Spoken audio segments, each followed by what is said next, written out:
E aí, gente, tudo bem? Muitos alunos e colegas professores me provocaram a fazer um bate-papo a respeito de produção de vídeo nesse período de isolamento, de confinamento. Em especial, o foco eram as disciplinas de projeto, mas eu achei interessante reunir um pouco das informações, e até mesmo mostrar alguns recursos para que isso seja até mais amplo, possa ser utilizado para outras disciplinas e por outros colegas que possam precisar.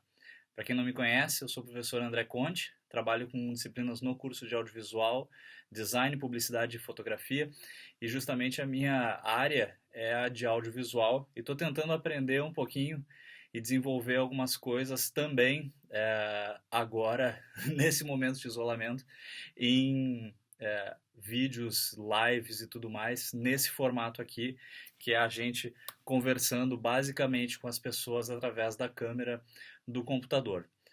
Apesar disso, a lógica de produção ela não muda.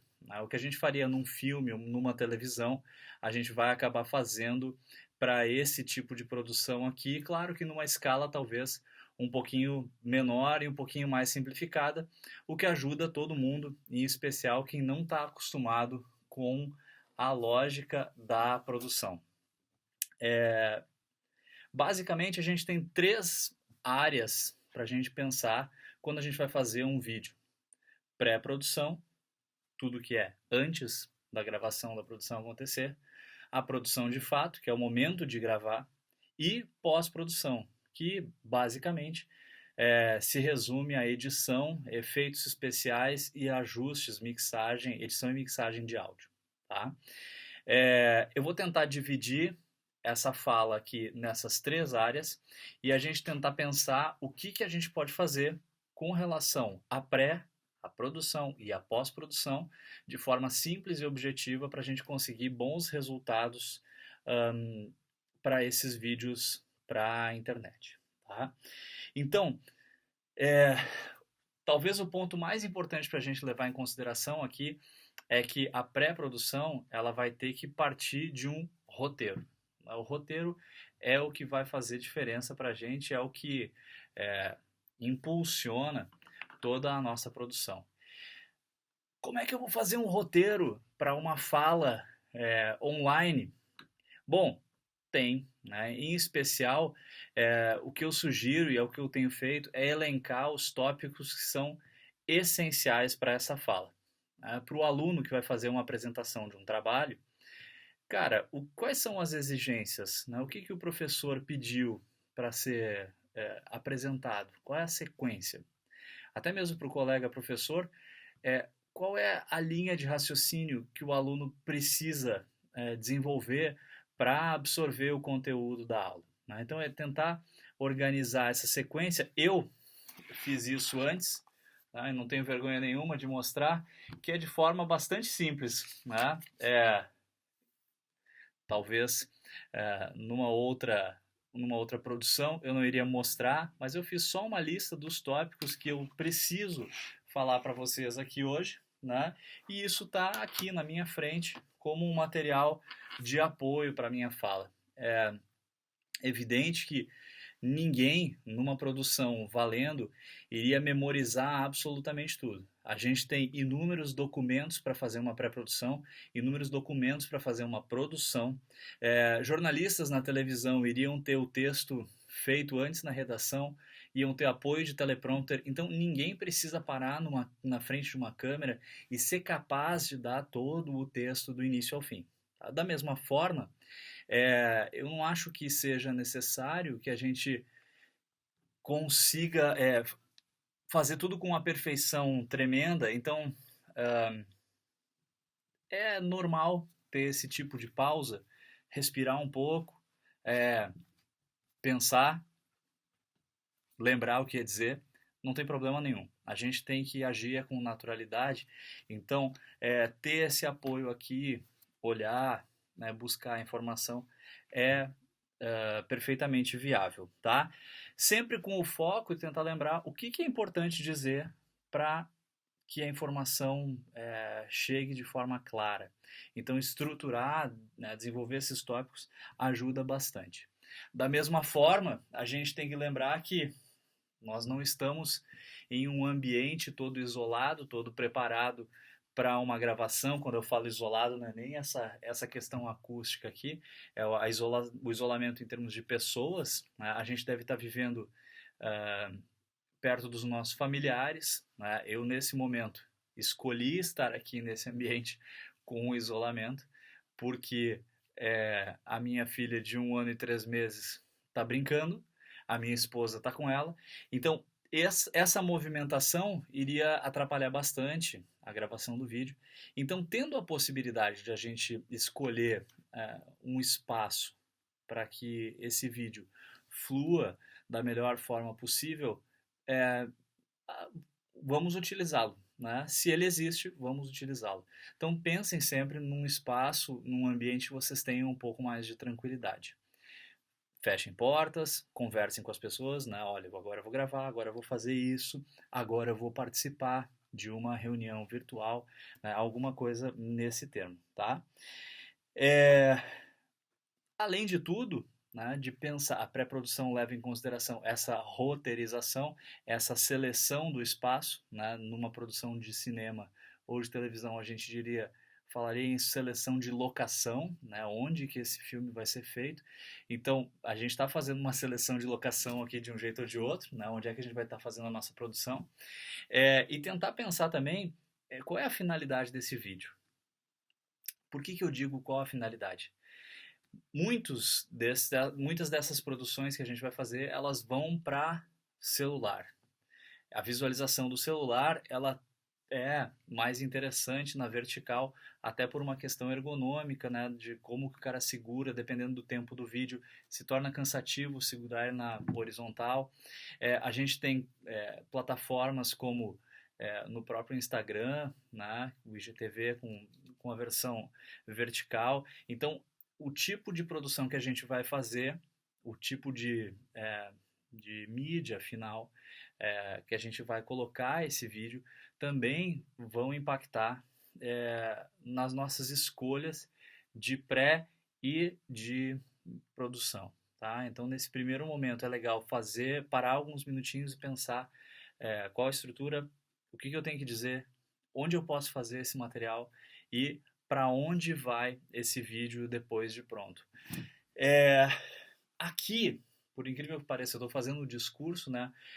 Eu preferi, por exemplo, valorizar a questão do som, onde eu tenho mais tranquilidade, porque ao invés de eu estar usando de fato um microfone aqui, eu estou utilizando o microfone do computador para poder mostrar diferentes microfones para vocês a seguir. Então, o som foi preponderante com relação à luz, por exemplo, né? Se vocês olharem ao meu redor, a gente tem um monte de ruído aqui, porque a quantidade de luz nesse ambiente aqui não é tão grande assim. Tá? Então, essas coisas todas aí podem ser levadas em consideração. O formato e o tipo de suporte que a gente vai ter, eles podem nos ajudar a pensar também equipamentos, recursos. E tem uma vantagem muito legal que antigamente equipamentos de vídeo era caro, era horrível de caro. E a gente hoje consegue ter soluções simples, né, de baixo custo para a gente trabalhar. Então, vamos lá. Né? Uma das coisas que é muito legal de a gente ter, né, vocês encontram aí em sites de equipamentos eletrônicos e até mesmo em sites como o Mercado Livre, esses aqui foram comprados no Mercado Livre. Esse aqui é um recurso bastante simples e bastante interessante. É um microfone de lapela, tá? Aquele clássico de jornalismo, né? A gente tem aqui a proteção. Coloca o fiozinho por dentro da roupa, prende ele aqui na golinha e a gente pode fazer uma fala com bastante qualidade de áudio, com um recurso bastante simples. Né? O microfone de lapela só tem aquela característica de ser bastante aberto, né? O ângulo de captação dele é bastante aberto. Então, numa condição como essa aqui, ele é bem bacana de usar, porque afinal de contas a gente não tem sons vindo de outros lados. Agora, se a gente tiver pessoas ao redor, talvez o lapela não seja o mais adequado. Bom, opções alternativas para dentro de casa, né? Um microfonezinho condensador de baixo custo. Não estou ganhando nada dos caras, não estou fazendo propaganda de ninguém, né? Mas esse aqui é um microfone também comprado pelo Mercado Livre que custou R$ 35. A gente tem condensadores como esses, profissionais, que são microfones de custo mais alto, né? São microfones de uma resposta de frequência maior para gravação profissional, em especial gravação de voz para música, mas um microfone como esse aqui, para funcionar para o dia a dia, é bastante bom, né? Ele dá uma resposta bem interessante, a qualidade do áudio não é problemática. A gente não deve sair, porque nesse momento, aliás, né, o momento que a gente está produzindo o vídeo aí, como eu já falei antes, é o momento do nosso isolamento, da quarentena, mas, dependendo da situação, a gente pode utilizar uma câmera DSLR, aquela câmera que as pessoas chamam de câmera profissional, e normalmente o recurso de áudio dessas câmeras é bastante frágil, porque na verdade as câmeras não são desenvolvidas para isso. Mas também se encontra no mercado, a relativo baixo custo aí, é o microfonezinho para câmera DSLR. Então esse aqui a gente coloca, encaixa em cima da câmera e consegue fazer a captação. Eu não estou falando muito de câmera em si, porque basicamente o que a gente vai ter em termos de acesso a equipamento de câmera é isso, né? Pessoas que já têm uma câmera fotográfica DSLR, né, que vão utilizar, ou a câmera do celular mesmo, né? O cara vai pegar o telefone e vai fazer a gravação. Telefone celular, hoje, né, as gerações mais recentes, eles têm bastante qualidade, então a gente não precisa se acanhar muito em utilizar esse equipamento. Eu sempre fui muito purista com relação à câmera e acho que hoje a gente consegue extrair coisas muito legais, em especial esses caras, né, que têm lentes diferentes aqui, né, sensores diferentes, conseguem nos proporcionar recursos fotográficos e de vídeo maravilhosos, então usem, né, sem medo nenhum.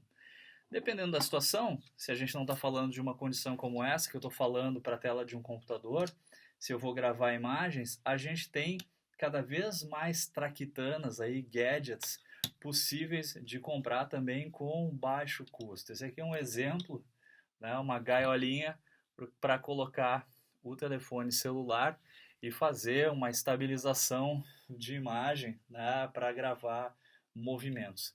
Reparem que a gente tem também, né, alguns espaços aqui, até para encaixes de microfone e tudo mais. Mais uma vez, material encontrado no Mercado Livre para produção de baixo custo, produção com recurso de mobile. Tá?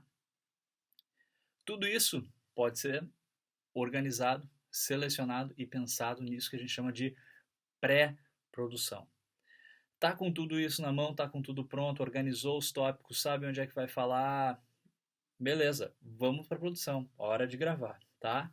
Então, o trabalho do produtor é sempre o de organizar as coisas para que a gravação aconteça da melhor forma possível. E uma das frases é sempre aquela do atenção, silêncio, né? Então, isso continua valendo. A gente está falando de avisar as pessoas ao redor de que a gravação vai começar. Então, vocês vão produzir, avisem os familiares, né? Eu vou fazer uma gravação aqui, vou te pedir 15 minutos, eu vou te pedir 20 minutos, eu vou te pedir 5 minutos para uma apresentação de trabalho, qualquer coisa assim, né? Avisem as pessoas, tá? É bastante difícil no início, né? E confesso que para mim ainda é um pouco estranho, eu não tenho muita experiência como youtuber de ficar falando para a tela, né? A gente não está acostumado a se ver, a gente não está acostumado a se ouvir, não, e tudo isso causa uma tremenda de uma estranheza. No entanto, a gente tem que enxergar sempre o computador como meio, né? Ele está mediando a minha conversa com outras pessoas. Nesse momento, vocês que estão assistindo o vídeo. Então, se eu lembrar que eu estou falando para alguém, eu estou falando para uma pessoa, a tendência é que seja um pouco mais natural. Eu estou nessa função aqui há 20 dias que a gente está no nosso isolamento. E as minhas primeiras aulas foram horríveis, foi uma sensação de, cara, que eu estou fazendo? Eu não sou youtuber, eu não sei falar aqui. E com o tempo a gente vai percebendo que não, eu não, é a mesma coisa que falar num telefone, é a mesma coisa que de repente até, dependendo da situação, conversar com alguém, né, ao vivo. A gente só tem uma mediação aqui feita por esse computador. Então, lembrem disso, tentem falar com naturalidade, né?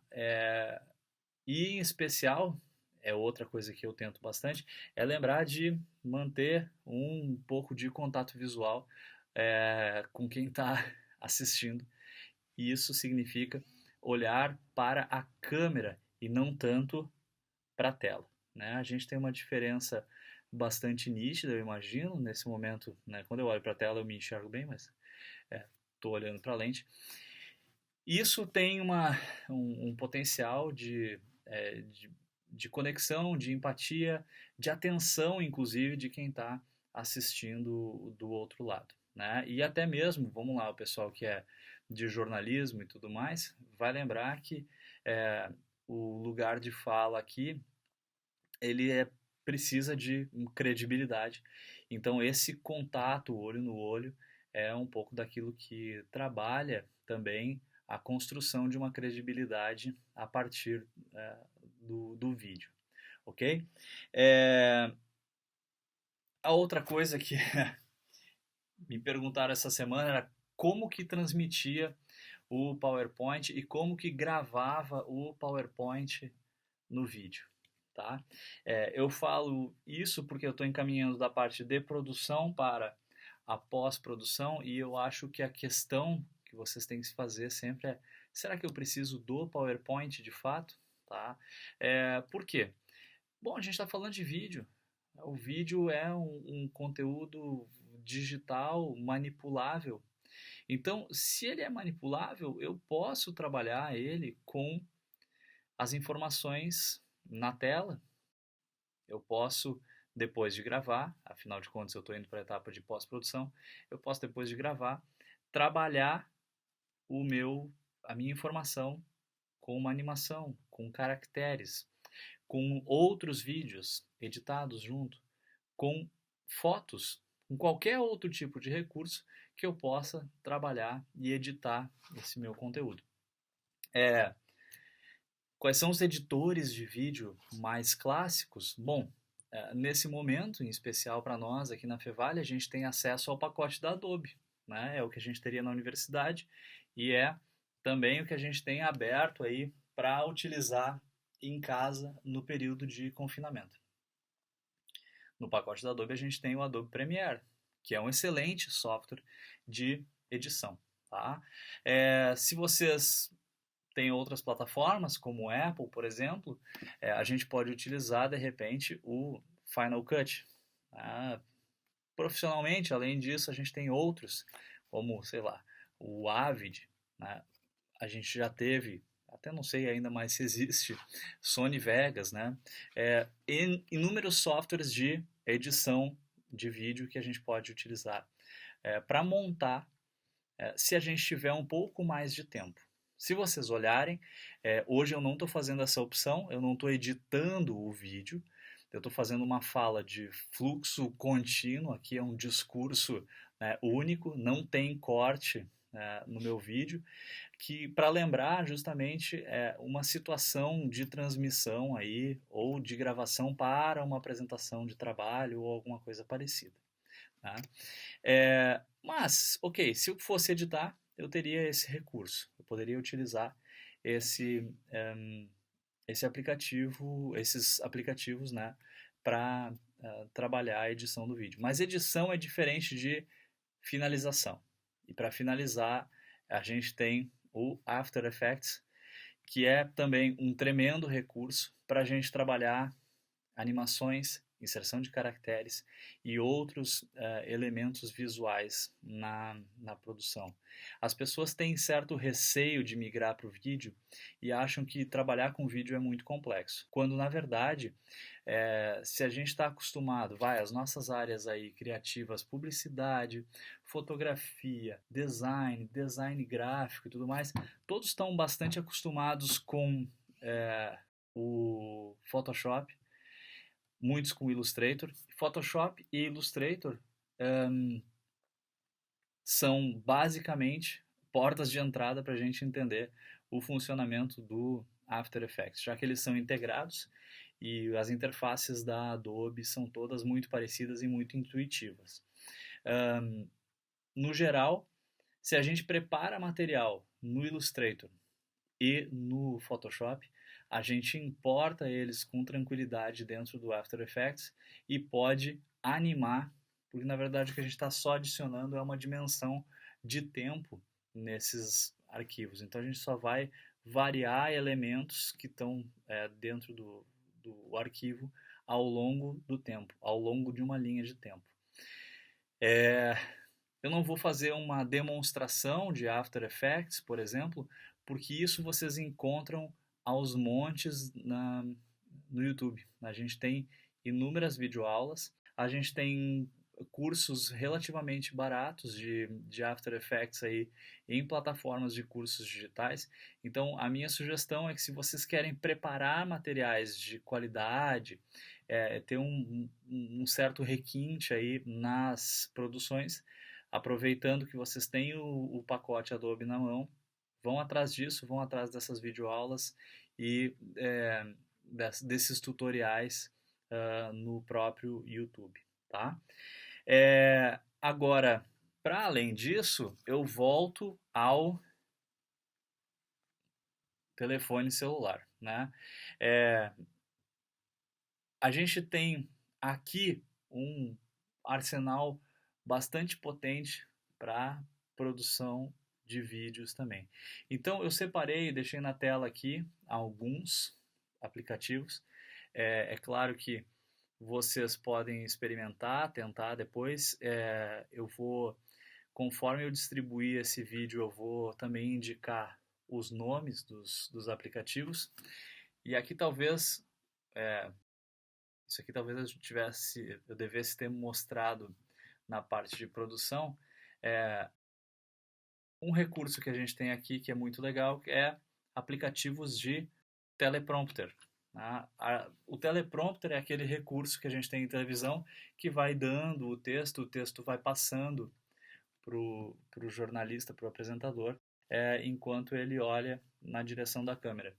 Então aqui eu tenho, por exemplo, o Elegant Teleprompter, que é um recurso também bem simples e me permite ter esse texto rodando, né, olhando para o celular, e aí a gente está gravando pelo celular e dando o texto, né? Então a gente pode preparar antes, de fato, um roteiro a ser seguido aí e dar essas informações talvez de forma mais natural para quem tem um pouco de dificuldade de lidar com a coisa da câmera. Bom, mas falando em termos de pós-produção, e já que eu estou segurando o telefone na vertical, a gente tem o InShot, vou deixar ele aqui assim na tela, tá ali. O InShot, ele é um aplicativo de edição que vai trabalhar muito com a coisa desses novos recursos de mídia, né, voltado em especial para, acho que assim é melhor de ver, voltado especialmente para coisas como o IGTV, né? Então a gente consegue fazer muita coisa de vídeo vertical, colocar fotos, caracteres, colagem e tudo mais. Tá? É um bom recurso para esse tipo de material. Depois, dois deles aqui, Power Director e o KineMaster. Os dois são aplicativos de edição que jogam para a tela do celular algo semelhante àquilo que a gente teria no Premiere, na linha do tempo do Premiere. Tá? Permite, por exemplo, que eu grave inúmeros vídeos e depois faça a edição nele e exporte esse material num único vídeo. É uma produção com uma lógica bastante profissional. A diferença é que já em função disso, eles não são aplicativos gratuitos não, né? Eles são pagos. A versão gratuita ela vai exportar o vídeo sem problema nenhum, mas vai deixar uma marca d'água, né, uma assinatura do aplicativo na tela. Se para vocês não é um problema, é sempre uma alternativa. Em especial nessas situações que a gente estava falando. Quero fazer uma apresentação de um trabalho, né? Eu tenho painel da disciplina de projeto. Eu preciso elaborar um vídeo. Eu posso gravar diferentes situações, eu posso gravar momentos diferentes, documentos diferentes que eu queira mostrar. Eu posso inserir fotos, eu posso inserir caracteres, eu posso fazer tudo ali. Exporto. No cantinho vai ter Power Director escrito. Cara, não tem problema nenhum, né? A gente, para esse tipo de uso, talvez a gente não tenha nenhuma dificuldade. Bom, além deles, o Animated Text é um aplicativo com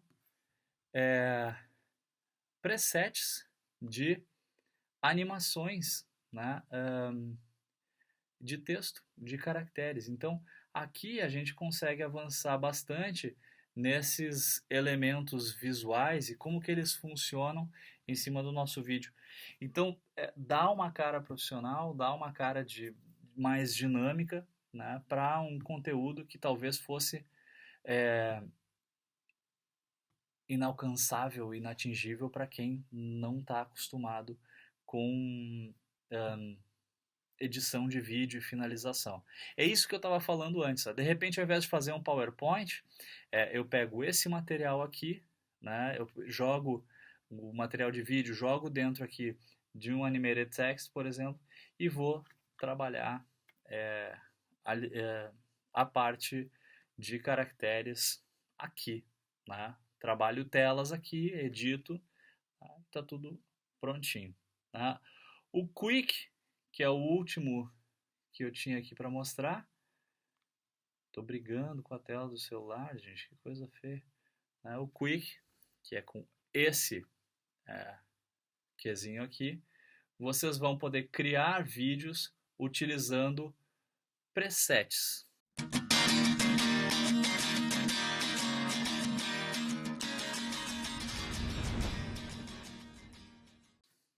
Vocês conseguem perceber que tem música, né, e também presets de tela, né, formatos de tela, molduras.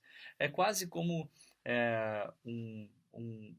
como se a gente tivesse recursos semelhantes ao que o Instagram tem, por exemplo, para fazer edições no nosso vídeo, certo? Então, retomando, pré-produção e pós-produção. Na pré a gente organiza tudo, lista aquilo que a gente tem que fazer, tenta lembrar o que é importante para o receptor, o espectador, gravar de informação. Na produção, eu me preocupo com aquilo que eu estou fazendo naquele momento. Peço silêncio para as pessoas ao redor, utilizo os melhores ambientes possíveis para isso, tento me conectar com quem vai estar do outro lado do computador. Na pós-produção, é o momento que eu vou tentar juntar esses materiais todos e utilizar dos recursos visuais mais bacanas aí para ter uma apresentação diferente do meu conteúdo. Gente, eu sei que talvez tenha ido até além do tempo que a gente imaginava no início, né? Os professores que me pediram essa fala disseram, não, é uma fala rápida. Eu acho que tem muita coisa ao mesmo tempo que a gente ainda pode explorar, mas eu imagino que essas dicas podem ajudar bastante, num primeiro momento, a organizar os materiais de vocês aí, em especial para sala de aula, para produzir coisas diferentes, interessantes, para apresentação de trabalhos, quando a gente está falando dos alunos, e também para levar para a sala de aula, quando a gente está falando de professores que podem utilizar desses processos e desses equipamentos aí. Ok?